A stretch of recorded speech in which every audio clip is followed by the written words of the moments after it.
You open this door with the key of reason. Beyond it is another dimension. A dimension of truth. A dimension of freedom. A dimension of joy. You're moving into the land of both the ideal and the real, of the possible and the actual. You've just crossed over into the Capitalist Corner. Where reason meets reality, welcome to the Capitalist Corner. Hello, everybody. Welcome. It is No-Gi Tuesday. This is the Capitalist Corner. I am your host, Mark Pellegrino, and also the chairman of the American Capitalist Party, along with my co-host and vice chair, Mr. Michael Liebowitz, who is also helming this amazing channel we call The Rational Alternative. Ziggy here is destroying me, eating my hands, and he is leaving tomorrow for Paris, guys, so as he chews my ear and generally destroys my body. This is Ziggy, also a co-host on the show. Certainly a formidable member of the podcast, Michael, since he is constantly up to shenanigans during the show. So what's going on with The Rational Alternative, bud? Well, I've got the show out right now with Andy Bernstein where we discuss true grit. That's great. Of course, we're here, and we do a wonderful job here every weekday, noon Eastern Time, 9 Pacific. And Megan Ribbons and I do our science stuff on the weekend. I do my own show there, the members-only stuff on Sundays. We got a lot to talk about. I've got to download these two photos. So please advise the audience about the super chats and super stickers. And would you hurry up and get to sharing this to X so the numbers start to go up? I already did, Michael. Well, yeah, you say that, but you know. If you want to see Michael smile, please be generous with your super chats and super stickers. He really likes that stuff, and he could use a little bit of a lift. We're also, are we streaming anywhere, Michael? I keep forgetting. Is it Twitch? Are we on Twitch?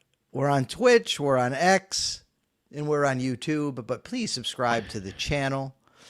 The Rational Alternative. That's right. Share it across social media platforms. We think these ideas need to get out there in the world. I had a good weekend, Michael. I was in Chicago, the good people of Chicago, and some people from around the Midwest there came to visit the cast of Supernatural. It was me, Jim Beaver, Mark Shepard, who plays Crowley, and Jared Padalecki, who plays Sam.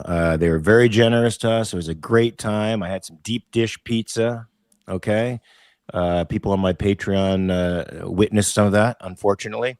But let's get to some of the highlights of the day so far, Michael. You have a story you want to tell. I do. But first, look at Lee Frazier there. You can't put that up on the screen, and that really sucks. So thank you. I'll have to do it. I'll do it here. Show Lee Frazier. I want to see Mike smile. He's so cutesy. Why, thank you very much, Lee, for the euro, 199 euro. Okay. That's not a euro. That's a pound, brother. That's a pound. The pound. Straight. Well, yeah, you know. She's a UK girl. She's coming to Manchester. Are you going to stress me out all day about this? Yeah. We're going to have a fun time at the convention. That's all I'm going to say. Okay.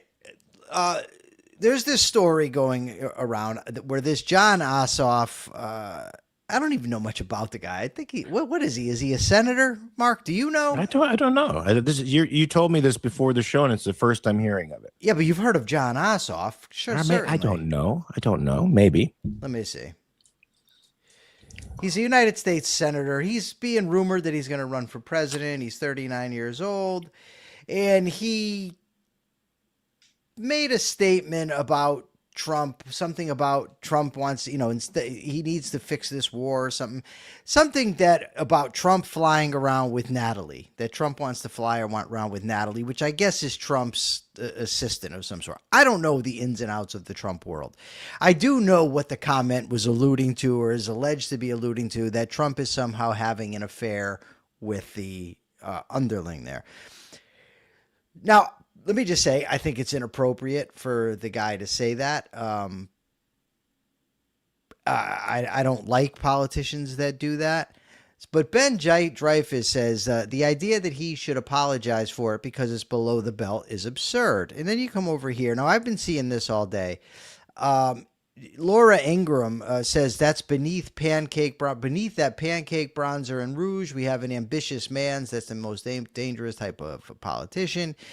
And it's all over social media where Republicans are aghast that this guy would make such a comment or make such an allusion to what Donald Trump might be doing. And I agree. I find it a very untoward comment. I don't like it. I'd rather be discussing ideas than what Trump's doing. But Republicans, I'm sorry. It's a little late for the moralism, right? It's just a little bit late. This Anna Paulina Luna, let me see. Let me get her comment here. I have it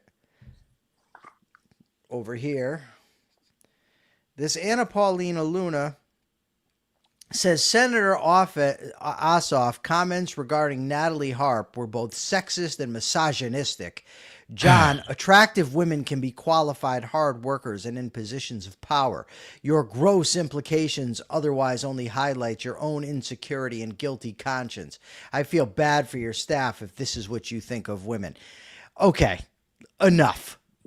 Enough, right? I mean, look, like I said, I think it's despicable that this dude said that. I don't like that he said it. I don't like that stuff in politics.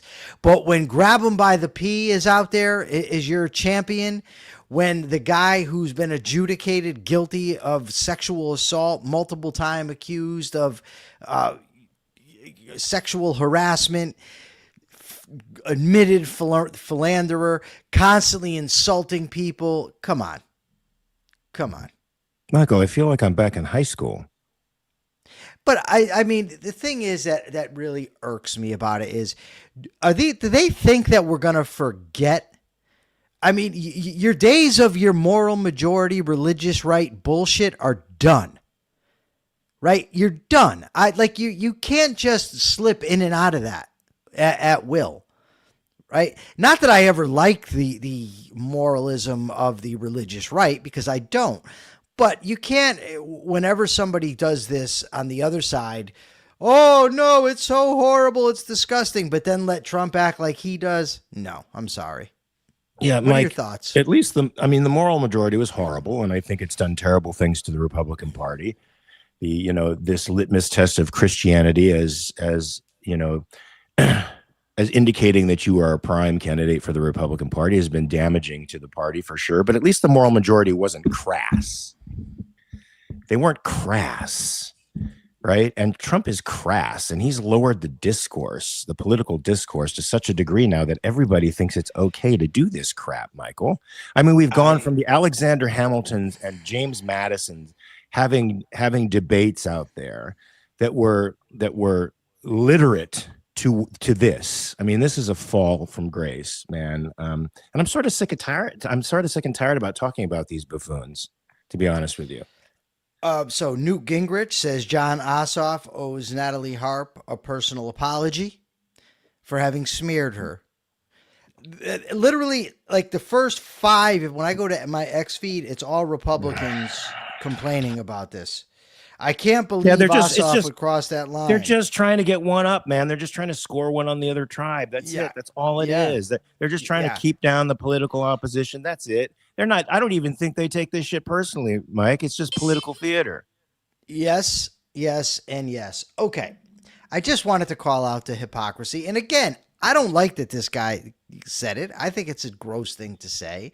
Screw this guy. I don't care about him, right? But come on, with the pearl clutching on the right. So I would like to skip to the second story only because our friend Robert Nasser is commenting about it. And I would like to, I think maybe if we cater to Robert a little bit, maybe we'll get him to attend our convention on September 19th and 20th. He's so close. It's not like he's far away. Right. And we really want him there because Robert's wonderful. He meets and greets. He has the great personality. I mean, Larry Sharp is going to MC the whole thing, but Robert could also bring his music and just, jam out, sing between acts, do a little objectivist thinking right there on the stage. It'd be great. So let me just start off. So there was an article today from the Independent Institute about which countries are socialist and which aren't. And the article starts off about how advocates of socialism tend to focus on Nordic countries. This happened in a recent debate I had where the debate was about whether a socialist country would be more ethical than a capitalist one. And Professor McManus wanted to focus all about the Nordic countries as if Cuba doesn't exist, right? Or North Korea or Venezuela. Right. So it also says in the article that while opponents of socialism will do what I just did and focus on Venezuela, Cuba, North Korea, the Soviet Union, etc. But Robert brings up an interesting point. We're going to get to the articles in a minute, but Robert asks a question here. He says, why do we speak of mixed economies as socialist, but bristle at the idea of calling mixed economies capitalist? I suspect we're a little too quick to distance ourselves from the successful elements. I love that word. Hold on to that word for me, Mark, can you? Within semi-free economies. Yes, it's important to make the point that pure capitalism doesn't exist, but if it did, it would be a good thing. While pure socialism wouldn't be socialism, it would be a nightmare of totalitarianism. But it remains the case that to the extent, put that word there too, a market is free, to that extent, it is successful, and to that extent, capitalism is demonstrated to be ideal. Okay. A few things, Mark. Beautifully put. Beautifully put. Yes, it was, because it's something that I've been thinking a lot about lately when it comes to, I've been thinking a lot about words, period. But capitalism is one of the words I've been thinking about. So Ayn Rand called capitalism the unknown ideal. I've made the argument, I've heard 100 other people, if not 1,000, make the argument that we've never had a pure capitalist society. Of course, we've never had a pure communist society either, which is fair. So how do we, when we say we have a mixed economy has elements of capitalism, elements of socialism, how do we sift through this? I've even heard say that Ayn Rand is guilty of a stolen concept by advocating capitalism, or a floating concept rather, because it's not attached to reality. But when you think about what Robert says, the elements within the semi-free market economies, and what was the other word, Mark? The extent of the market is free. Elements and extent. Elements. I want you to think about You that. gave me elements to hold on to, baby. I gave you extent also. Okay, I don't Two. remember You have that. two hands, Please you can confirm, hold two things. Please confirm that in the chat, because I don't remember that one. Okay, so here's the thing. And I'm going to fall back a little bit on my knowledge of Austrian economic theory and Austrian epistemology. So Mises says, for instance, that all things in a society are never equal. So what we have to do, for basically our mental experience, we extract from the society, we hold all things equal, and we see what's happening here or there. You know, what would happen if this occurred when all things were equal, or what would happen if this happened if all things were equal? So now, what do we have to do? Because if we have a mixed economy, well, let me just say, first of all, we do know that countries that tend further toward capitalist far outperform those that went further toward socialism. So, for instance, we can compare North Korea, South Korea, West Germany, East Germany, China, Hong Kong, China, Taiwan, Cuba, mainland Florida. And by every metric, right. Michael, not just economically, Right, but in well-being. right. Yeah. So now the question becomes, well, how do we know it's the capitalist things? How do we even know what capitalism is? Well, we can look and we can see that there are times when people freely communicate with each other, freely trade with one another. We understand that, okay, if I sell Mark a cup through the mail, right? There's obviously some element of freedom there because I'm doing it, right? Now, the tax that I'm going to have to pay on that goes against freedom, or whatever regulations are goes against it. So then we say, okay, well, which one of these is beneficial? And then we can extrapolate that simple example and go broadly. We can look at the elements in society that are free, and we can see the elements in society that are not. We could break it down to an individual level and say, do human beings function better on an individual level under force or under freedom?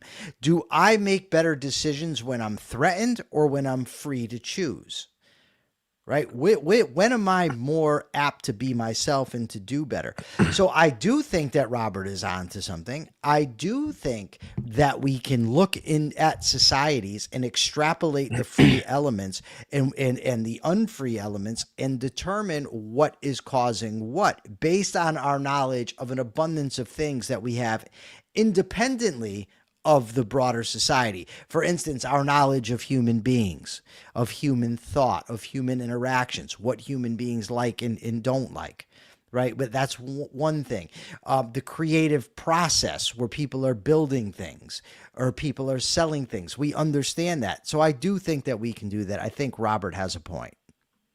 I agree. And we have tons of laboratory experiments in life, Michael, where this really bore itself out in real time. I mean, Sweden had a free market revolution in the 19th century. They went from something like the one of the poorest economies on earth to something like the fourth richest economy on earth.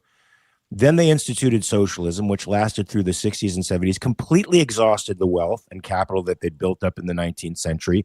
We're going bankrupt. The society was going too shite, literally, and they started reintroducing market reforms. Now, Swedes will tell you they are more capitalist than the United States of America, and they keep embracing market reforms. Yeah, they certainly confiscate more of the wealth and the income of the people who are there, but you'll have an exponentially easier time starting a business in Sweden than you would in Boston, for example, or even California. And that gives you a chance to build capital and to innovate.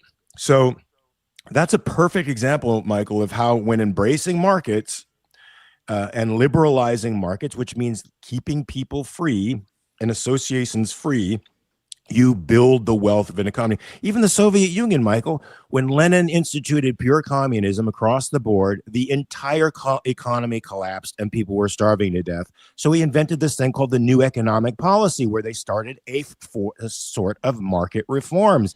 And that kick-started the Soviet Union off a little better than it was before. It still wasn't a full market, but it saved it from death. And how many times did we have to bail out the Soviet Union, Michael? With wheat shipments, it's the most fertile place in the entire world, and we had to bail them out with our own wheat. So Jeff Bannister gives us $2. Thank you very much, Jeff. Really appreciate it. Jeff Bannister, what a guy! Jeff Bannister once nominated me for New Objectivist of the Year. Really? Yeah. I didn't know that award existed. It didn't. He kind of made it up. Oh, that's great. And then you dropped objectivism and you became your own guy. Well, I wouldn't say I dropped objectivism. That's well, not really you dropped calling yourself an objectivist. Yeah, I dropped using a label to call myself an objectivist. I didn't drop objectivism. Where do you come up with these using things? a label? Listen to you, Mr. Anti-Label. No, I'm not anti-label. But what I like, and Jim Valiant and I are going to do a podcast soon on words, word meaning. What I like is words that actually communicate something. So what I've learned in my very few years of interacting with people who call themselves objectivists is that somebody telling me they're an objectivist tells me next to nothing about that person or how that person conducts themselves. So if I'm going to introduce myself, I want to be able to communicate what I am. I want people to understand. So if I tell somebody I'm an objectivist, am I telling somebody that I work for the Atlas Society? Am I telling somebody that Scott Schiff and I are compatriots, or that what's his name, David Harriman is my go-to guy, right? Or I don't like, or Liquid Zulu and I are pals because he calls him. I mean, I'm not pals, but ideological brethren, because he calls himself an objectivist. So I'm just not letting you know anything. I would much rather tell you and explain to you what it is that I believe, what it is that I think, and make my arguments like I'm going to do now. So after I read this article this morning, now the article came down on the side that Sweden and the Nordic countries are not socialist countries, but North Korea, China, Hong Kong, et cetera, et cetera, et cetera, et cetera, et cetera. But, I don't want to just take that one article's point of view because it's really, it's a libertarian leaning sort of online forum. But this was Reason magazine, right? Yeah. No. It wasn't Reason? No, Independent. Oh, it was the Independent. That's right. Okay. Yeah, it was. Geez, come on. You don't know what I'm calling myself, what articles there are. But anyway, so what I did was I looked in. I went to ChatGPT. I was told don't call it Chat. I went to Claude. I went to Grok, and I asked. This was the prompt: what is socialism, social democracy, and welfare state, and what countries most closely approximate socialism. They all basically said the same thing. So socialism is an economic system where the means of production are owned or controlled collectively, either by the state, worker cooperatives, or the community rather than private individuals. So back to, what Robert Nasr was talking about, that if we have a mixed economy, right? We have a mixed economy. We don't have government ownership or collective ownership. There's plenty of private ownership within that society. So Robert is correct. Again, You don't have full government ownership, but certainly there is. there's some. Yeah. Yeah. Yes, Ian does call it get triggered when you call it chat. Anyway, so then we've got social democracy, a political philosophy that accepts market economies and private property, but favors heavy regulation, redistribution, and strong labor protections. And welfare state is a policy framework, not an economic system. It refers to government provision of social services. Key distinction. This is vital. Socialism is about ownership of production. Social democracy and the welfare state are about regulation and redistribution within a still capitalist ownership structure. Okay, now, countries closest to actual socialism, Cuba, North Korea are the two they list. They also mention Laos and Vietnam, but they talk about how these countries have actually moved more toward market economies. Now, this you're going to like. Countries often mislabeled as socialist: Sweden, Denmark, Norway, Finland. So I think, again, Robert Nasr is onto something. I think we do need to be able to defend the capitalist elements within countries, whether they be United States, Sweden, wherever. We don't want to just cede the whole ground. There's a objectivist, Keith Weiner, what the hell do I care? Keith Weiner says, stop giving credit for inventions to capitalism. These are not the products of capitalism. Okay, but then the problem, if you're going to say that, well, there's a lot of pretty cool stuff out there. So what are we saying? That all this cool, useful stuff can arise outside of capitalism? If that's the case... Why is he saying that? I don't know why he says anything he says. He's the guy who, because I opposed the Iranian war, said, I'm going to ask you, are you rooting for Iran? Like, hey, come on. Really? Keith Weiner did that? Yeah. Huh. Yeah. I'm always surprised. Well, I guess, Michael... You're not on Facebook. See, that's the problem. I don't do a lot of Facebook. Maybe you should. I did it for a while, and I got into massive, extended political arguments with people. Some of them were really cool, but some not. And normally the actors and the comedians were the worst. They were the most stupid, and these were people that I'd known for years, and they were Michael, I would say borderline insane, like absolutely insane. Jim Valiant says, mean. Jim Valiant says, do you think those indices of economic freedom are useful? Sure. Do I think that they prove the case? No. Yeah, and it depends on how they're measuring the economic freedom. I mean, from what I understand, I'm not an economist, although I sometimes play one on YouTube. The Fraser Institute is probably the best. Yeah, so Michael, within our own mixed economy, I think, as one article suggested, what you can do to test this is to ask yourself how efficient, how good are the services, how effective are the services of the socialized elements of our economy. And we have plenty of those, Michael. We have the post office. Is the post office good, or is FedEx better? Is Amazon better at delivering you products, and would they be better at carrying your mail? I mean, the post office operates in a massive deficit. They always have to raise their postage because they have a legal monopoly on that stuff. And of course, unions within their working ranks that makes it almost impossible to fire these people. And so they, of course, are billions and billions of dollars in the red. Is it good? Is it effective? No. What about the public school system? How do you like that? Well, now we have all kinds of... Michael, COVID was great in one respect. It got parents looking at... I'm jumping the shark here a little bit, but it got parents looking at at how terribly ineffective schooling was, and it started a bit of an undercurrent of a private market. Now, what's better? Are private schools better or are the public schools better? Okay. I got to back up and out a little bit because the last time let me go to utilities so we don't go to utilities. Okay, yeah, you did it again, but go ahead. I did. So basically, utilities are owned by municipalities and they're operated by state governments. Are they better? Are you getting more bang for your buck or less? I know here in California, we have, I think, the third highest utility rates in the country. Michael, my Edison bill was $700 fucking last month, and I was keeping the thermostat at 74 degrees almost the entire day. $700. I mean, people. What? You keep the thermostat at 74 degrees? Is that bad? Is that too? Is that most low? people keep it at 68? Yeah, you can't here. If I kept it at 68, which would be comfortable, right? It would be, you're supposed to sleep in 65, right? If I kept it at 68, Michael, my utility bill would be over $1,000. So the higher you keep it, because it's air conditioned. It's air conditioning. Oh. If you do your laundry, before 7 o'clock at night, your utility bills are just insane. It's insane. Okay. That's run by the government. So this jump the shark thing. A couple weeks ago, you said jump the shark, and I knew you used it wrong, but I let you get away with it. You're going to fuck with me? You're going to fuck with me? I am, and I'm going to tell you why. I let it go because I thought it was no big deal. Is that a malapropism? Is that a malaprop? I don't know what the hell it is, but it was a misuse. Next thing I know, I get a message from Facebook Messenger that says, hey, did you hear Mark say jump the shark today? Oh, bullshit. Really? Swear to God. I don't even believe in God, but yeah. That? I'm not telling. Why?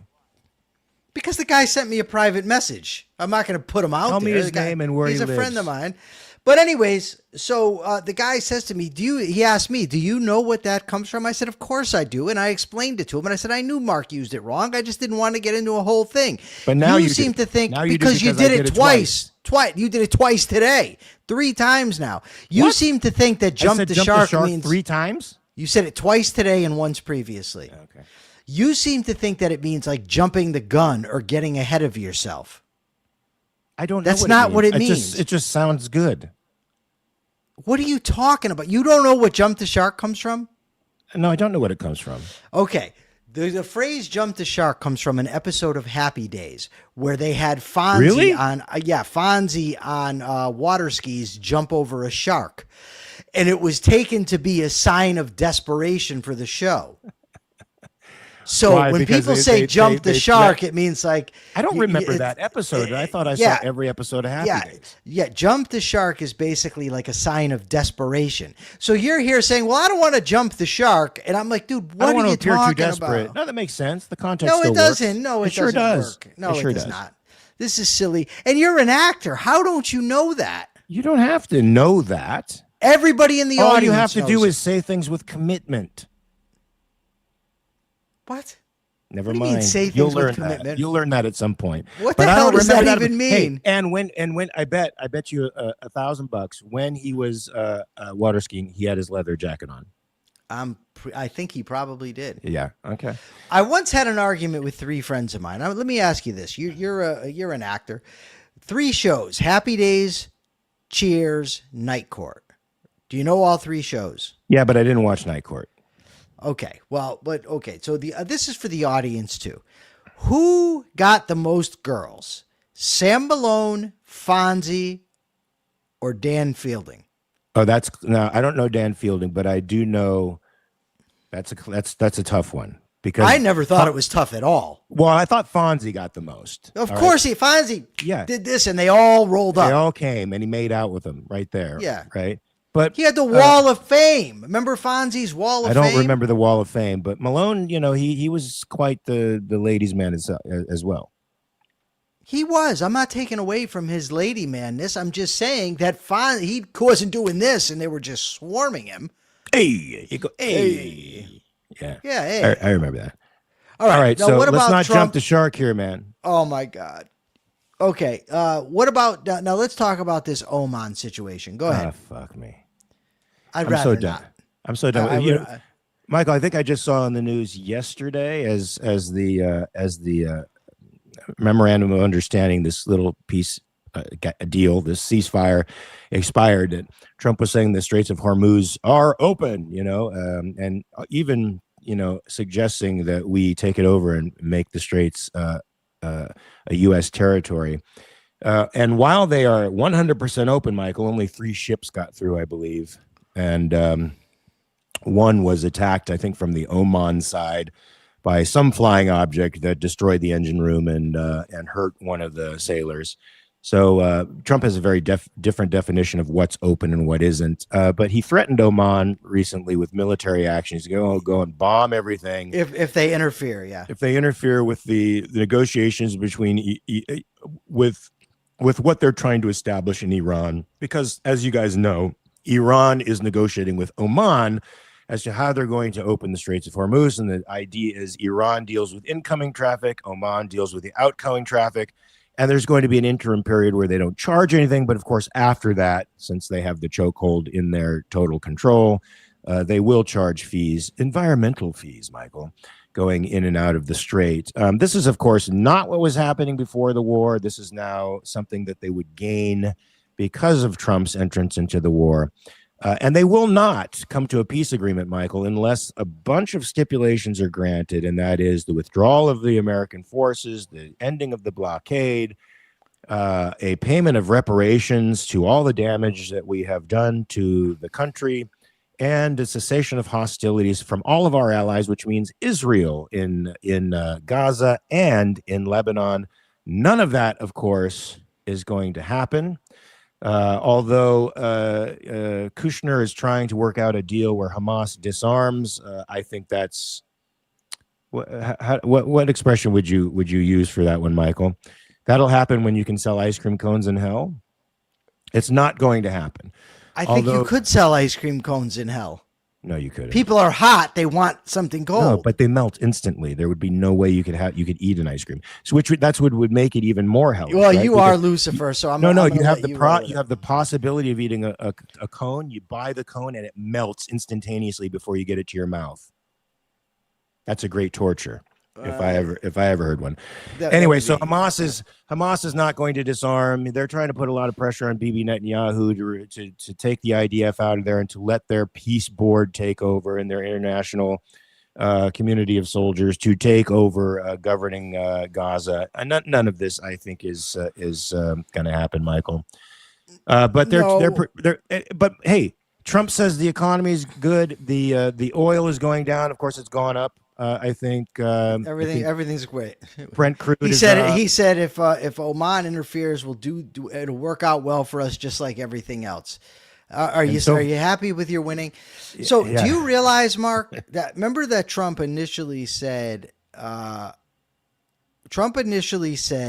the war would last 4 to 6 weeks, right? A couple months after he said that, they entered into even after it went beyond the 4 to 6 weeks he said it would take, they entered into this memorandum of understanding that was a 60-day negotiating period. That's now up.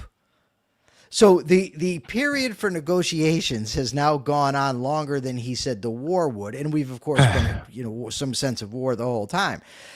And Michael, nothing's changed in the negotiation position of Iran. In fact, if anything, they're demanding more concessions. Right, and they're of course saying that they're not negotiating at all. There's no end in sight for this thing. No end in sight, and he can't leave now, Michael. He can't leave without a significant amount of political egg on his face. So he has to stay there. Now the question is, what the fuck is he going to do about it?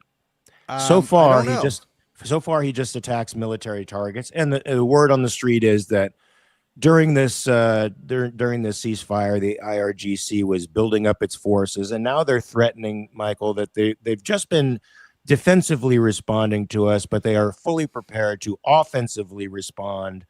The word on the street, Mark? Yes. Is that a bad phrase? Did I use that? No, I could just not to jump the shark. Not to jump the shark, but I could picture Mark walking around L.A. What do you guys think? And this is the conversation. The IRGC is stacking up. You know what would happen? You know what would happen in L.A., Michael? They'd be like, "What's the IRGC?" They don't even know who the Vice President of the United States is out here.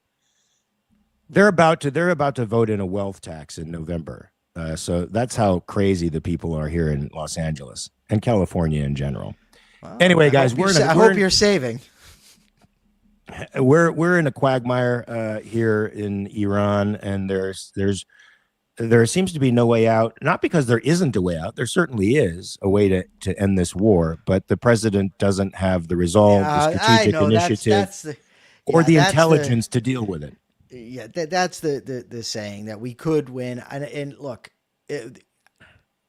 I mean, if they're gonna Michael, nuke you them, could, yeah. but you could win, but you'd have I was gonna say that you'd have to do something on the level of a Hiroshima, not with an atomic weapon, but you would have to do significant damage to the infrastructure. Okay, we're running out of weapons, some of these munitions already, right? We're $38 trillion or 37, whatever, in debt. The deficit keeps growing. Our allies are sick of us. I mean, I guess I would need a definition of winning, of how he's going to win this war. Yeah, Michael, if you are going to conduct a hostile action in a country like Iran, and you're going to require allies to help you with this, a coalition of folks, you probably shouldn't alienate that entire coalition by going to economic war with all of them and then go into their countries and insult their leaders. You probably shouldn't do that. But we know he doesn't think long term. He's just very much in the moment. He doesn't go much further than 5 or 6 minutes into the future. Why can't we get a good president? I'm just sitting here thinking, like, I don't like. Why? Because we're a spoil system democracy, Michael, and so now what we reward is somebody who can convince a large enough constituency that he's going to bring the bacon home to them.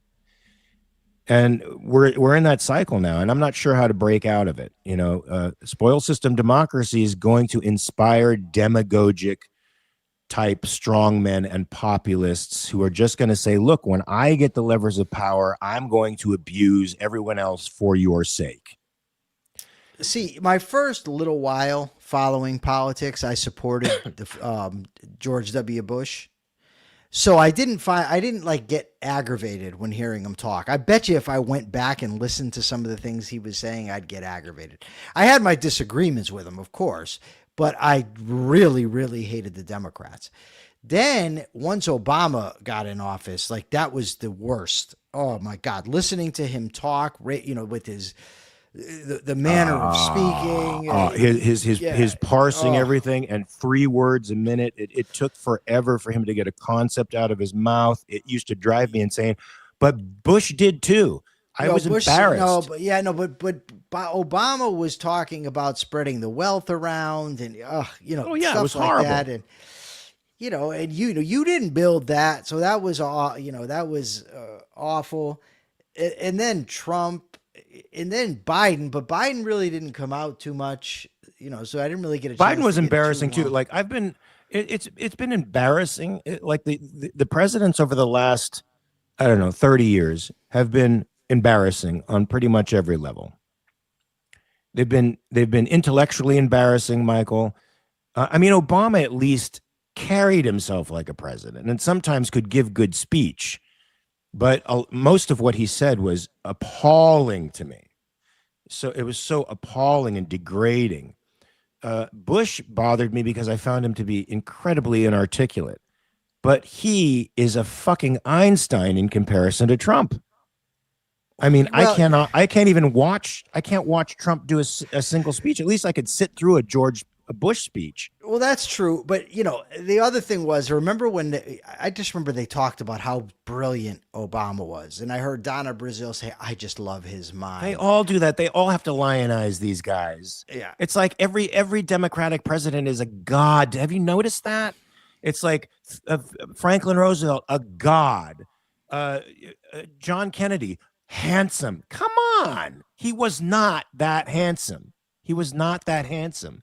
He was not dynamic. It was all smoke and Who? mirrors. What do you mean he wasn't? The guy was on handsome? amethamphetamines and he was on drugs because he had a his back injury. What was that? What disease did he have? What was it? Addison's disease. Yeah.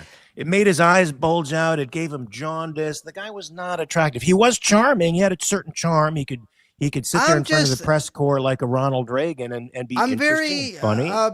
I'm taken aback by this idea that you don't think JFK was a good-looking guy. I don't think he was a good-looking guy. I don't. Have you talked to people? Yes, but I feel like it's a mass hysteria, Michael. But who? Once told you that he's the not general attractive? population or the influencers say, "Oh, he was so handsome," they tried to make Obama sexy. He was not sexy. Who? Oh, the Democrats. I never heard that. You just made that up. Sexy. No, they did not. To do that Nobody tried to they make them did. sexy. Don't. People You're out tried of your to make mind. Fauci sexy. No, they don't. kidding Where me? do you come up with this stuff? This comes tried to from make reality. Obama. People in the gallery, tell me Who tried to make Obama sexy? Did they not try to make Obama sexy? Somebody help me. Well, Michael, this is one of those things. Gail P says JFK was not handsome. Thank you. Yes, they did. I know, Ian. It's hilarious, but they tried to make Fauci sexy. They did. Gail P gives us $3. Thank you, I Gail. think that I think this is codswallop. I don't remember anybody ever trying to make Obama sexy. All right, I'm gonna look it up for you, and I'll bring it next time. Ian Gilmore says that Obama is a decent looking guy. I don't know if he's a decent looking guy, but I don't remember anybody ever say. What do you mean? Come on. Decent looking isn't sexy, Michael. Okay, who's better looking, Obama or Trump? All right, well, that's a no contest. I guess you going for Obama? Obama cuts a better figure in a suit. He certainly looks a lot better than Trump. And Michael, I'm so desperate now. I'm jumping the shark. I can jump the shark with Trump and say, in some respects, I miss Obama. I miss Obama. I know that's sacrilege, but just because he was more articulate than the present occupant of office, it was like, as appalling as it was better than this.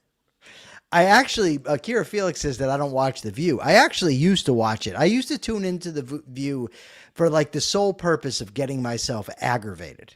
Well, Michael, those girls are always harping on like, oh, how sexy this guy is and that guy, who are palpably not that way. The only thing that makes them sexy to them is they're Democrats.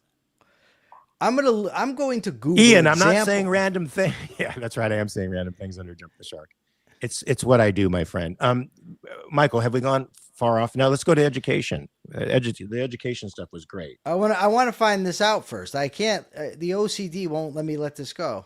What about the sex appeal of Democratic candidates? Okay, go ahead. Oh my God! I like numbers. Is Scott Schiff is saying maybe you'll miss Trump depending on what comes next. Oh my God! It has to be. It has to be Gollum. It has to be Gollum that comes next, my friend. Otherwise, I will not.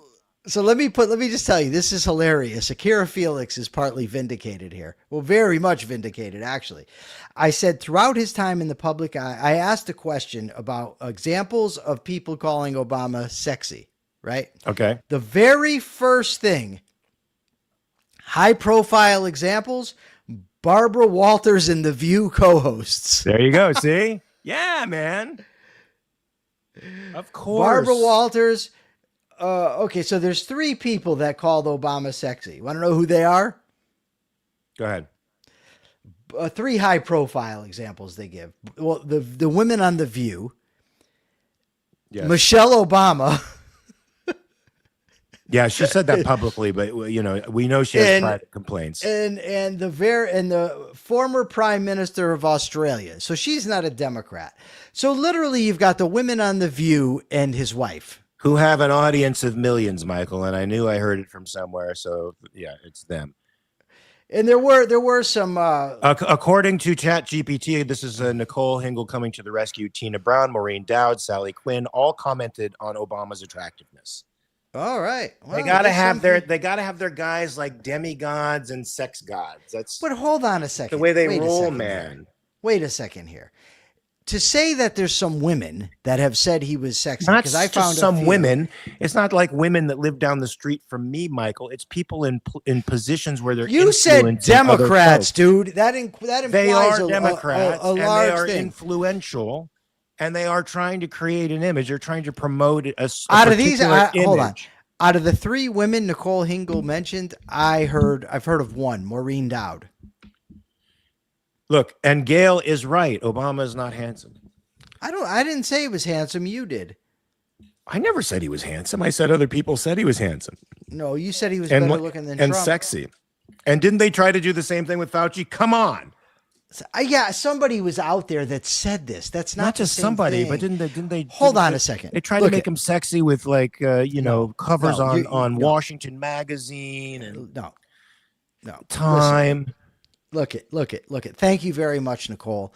I appreciate being called handsome. Mark doesn't, because he gets it all the time. All right. So Newsom is more attractive. Newsom is more attractive, but he's like, Newsom has that high school bully thing about him, Michael, that makes me want to just choke him unconscious. I shouldn't say that publicly. I just want to get okay. You did, and you shouldn't have said that. And it's all a joke. It's satire. And yes, he does look like the American Psycho. He could have played him instead of Christian Bale. Can we get focused? Better. Can we get focused for just a minute here and talk? I'm about like a laser beam, baby. I'm like a laser beam. All right. The point of comparison in this discussion was JFK. JFK, who has been celebrated as this sex symbol since the 60s. He's been celebrated with, the Marilyn Monroe thing. Everybody loved him. He was handsome, Camelot, all that. Now, from that, you said Democrats always do that. There was nowhere near the attempt to make Obama sexy that was done with JFK. But a godlike figure who is brilliant. He's so smart. Yes. Jim Valiant is obsessed with Cuomo-sexuals. He keeps bringing it up. Like Jim is like obsessed with this. Yeah. Yeah. Okay. Look at that. See? Yeah, Cuomo-sexuals. They were very excited with him. Can we get to the micro schools, please? Sure. Well, you're the leader here. Well, not to jump the shark, guys, but yeah. So there's a great phenomenon going on, particularly in Florida right now, and I hate to say it, in Florida, Michael, but it's happening in Florida predominantly. But it's also got some national pull, where these micro schools are growing up. Formerly public school teachers are actually starting their own schools that are, oh my Lord, look at this guy. He always wants to get on the desk. He's absolutely out of his mind, and he likes to eat my ear. I see that. I'm gonna get cauliflower ear, not from jiu-jitsu, but from this guy. So, so these schools are cropping up, Michael, that are a fraction of the cost of private schools. They're a fraction of the cost of public schools. They have integrated education, some of them Montessori oriented, and they're turning out kids and parents that are quite satisfied with the results. What do you think of this? I think this is a great movement. I think this shows what could happen when private enterprise enters the school system and innovation happens, and you get these great schools that are growing up, in houses and on farms and all over the country. That are just using very versatile teaching techniques and approaches to education that you wouldn't find in a state-run organization that is shackled by teachers' unions, which, by the way, are warning that this is a bad sign. This, of course, is bad for them because they've lost about 25% of their student body, and they continue to be losing their student body. Go ahead, Michael. Yeah, the unions suck, and of course they're going to cry about it. I generally support vouchers because I think they're better than public education, not because better than the standard model of public education, not because I think that we should be stuck in a voucher system. I would like to see a plan put forward, maybe by us. Maybe we already have it, and I just don't know because I'm ignorant. But I would like to put out, get a plan that shows how you can use vouchers as a mechanism to transfer to a completely private system. Because even with this, you can see that some of the money gets double counted because the state's still involved. So money gets double counted. There's problems with this, problems with that. But you do see that once there's some element of competition, there's innovations. There's innovations like these micro schools. One of them, they said, is reminiscent of the old schoolhouse where everybody's in the same class of all grades. And look, I don't know what is better than what when it comes to education. I don't. But I do know that the decision ought to be the parents' decision and not Gavin Newsom's decision. Not anybody like Gavin Newsom should be making the decision about what's taught in school or what school kids go to. That's the way that I look at it. Absolutely. And of course, there are some that think that it's a legitimate function of state governments or local governments to deal with this stuff. I don't think it's a function of any government to deal with education. That's a responsibility for parents. And Michael, what would happen to the property taxes for people who don't have children, for example? This is an interesting question that a party like the American Capitalist Party would have to answer, because here property taxes are pretty high. They're amongst the highest in the country, and all that is supposed to be paying for an education system that's failing. And how much better would it be if people who don't have children don't have to subsidize people who do? How much better would their lives be to have those few $1,000s in their pockets to pay for things to save for their own retirement or to put towards any values that they think are important for their lives? Mark, yesterday we got into a little bit of a discussion about the death penalty. You would have loved it. Oh, great. Oh, yeah, baby. Yeah, we could have gotten to quite the Donnybrook. So have you decided, by the way, have you come up with what you're going to speak about at the convention? I'm working my way through it. Yeah, I'm almost done. I should be done by tomorrow with what I'm saying. I think my speech is going to be, what is capitalism? That's great. Yeah, of course, it's great. I'm gonna be talking about the political parties, so you can talk about capitalism. And that's awesome. I think that'd be good. But anyways, I asked the audience yesterday for the question: what are you for or against the death penalty? And I don't think anybody answered it. That's crazy.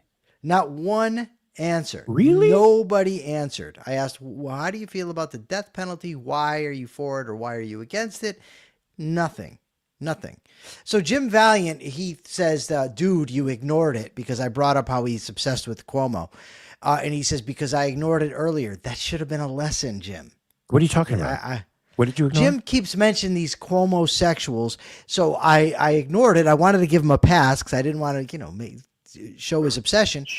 And then he keeps doing it. And I said, dude, you're obsessed. And now he says, dude, you ignore it. But yeah, I ignored it because, that's weird, right? It's not weird. It's completely. It's good to be obsessed with Andrew Cuomo. He's not obsessed. He's trying. Are to you? make a point. Are you obsessed with him? I don't give two shits about Andrew Cuomo. I think he's a scumbag. How about Chris? I think he's a scumbag too. A scumbag. But is he handsome? Which he is. I think Chris is handsome. I think all right. he's handsome. He's in shape. Persephone, Persephone, if you're watching, we could use a clip of that. Don't you dare, Persephone. I miss Persephone. I might have to text her after this. You might have to, huh? All right. Nice. Okay. So you're doing the capitalist thought of the day. You're doing the question. You might have to do this for the rest of eternity. I didn't know you weren't here yesterday. I sent you 100 articles in the morning. I almost texted you that I was still in Chicago and I was traveling. Yeah, and I was normally you'll do that, but you didn't do that. He remembers. No, then I sent you the link and you didn't respond to that. Yeah, I was traveling. And then you left me in the wind. Well, you were able to share the episode, so you could have texted me back. I think JFK Jr. is handsome. Oh, my God. I think he's handsome. The other day, we were going to get the filmography of Mark Pellegrino playing gay roles. Now maybe we can get the itemized list of men Mark Pellegrino finds handsome. I've only played 2 gay roles, man, in Caffeine and The Closer. And No Holds Barred. That wasn't deliberately gay. It wasn't explicit. It wasn't explicit. It wasn't explicit. It was implied. It was implied. It was implied in my hairdo and in my the mannerisms, everything. Well, the mannerisms, no. The boyfriend you had, but either way, yeah. So you got to do the capitalist thought of the day and the question. Okay, folks. So I want to jump the shark onto the the micro schooling, man, because this shows what can happen when you open up a market.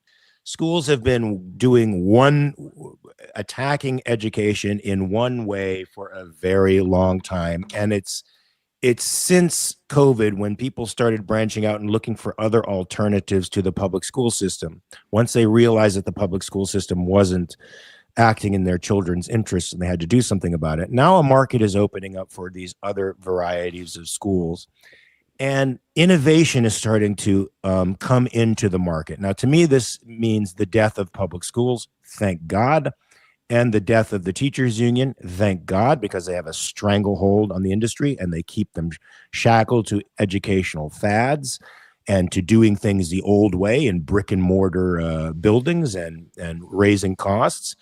And what we're seeing now is a combination of innovation and markets that's now making schooling accessible.